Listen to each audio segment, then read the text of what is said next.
என்னங்க ரொம்ப பாரத்துல இருக்கிறீங்களா? யார் மேல இறக்கி வைக்கிறதுன்னு யோசிச்சுட்டு இருக்கீங்களா? நீங்க சுத்தி சுத்தி பாக்குறீங்க. எல்லா மனுஷனும் ஏதோ ஒரு பாரத்தோட சுத்திட்டு தாங்க இருக்கிறான். பிறந்த குழந்தைக்கு கூட ஒரு பாரம் இருக்கும் இல்லையா? ஆனா ஒண்ணு சொல்றேன், நீங்க எங்க சுத்தி சுத்தி பார்த்தாலும் உங்க பாரத்தை ஏற்றுக்கொள்ள யாரும் தயாராக இல்லை. ஆனா உங்களுக்கு ஒரு அறிமுகப்படுத்துறேங்க. அவர்தான் நம்முடைய ஆண்டவராக இயேசு கிறிஸ்து.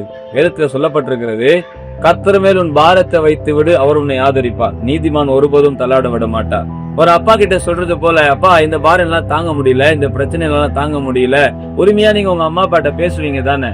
பேசுவீங்க. அது மாதிரிதான் அப்பாக்கும் அம்மாக்கும் மேலா நேசிக்கிறவர் உண்மையாய் பாரத்தை ஏற்று நமக்கு பதில் தருகிற தேவன். இன்னொன்னு சொல்றேங்க, இந்த உலகத்துல எப்படிப்பட்ட பாரங்கள் இருக்கிறதோ அது எல்லாவற்றையும் ஏற்றுக்கொண்டு அதோடைய வலியை தெரிஞ்ச தேவன். மனுஷங்க உங்க வலியை புரிஞ்சிக்க மாட்டாங்க, உங்களுடைய வேதனையை புரிஞ்சிக்க மாட்டாங்க. உங்க பாரத்தை சொன்னா ஏன் கிண்டல் கூட அடிப்பாங்க, உன்னோட என்று பெருசுடான்னு சொல்லுவாங்க.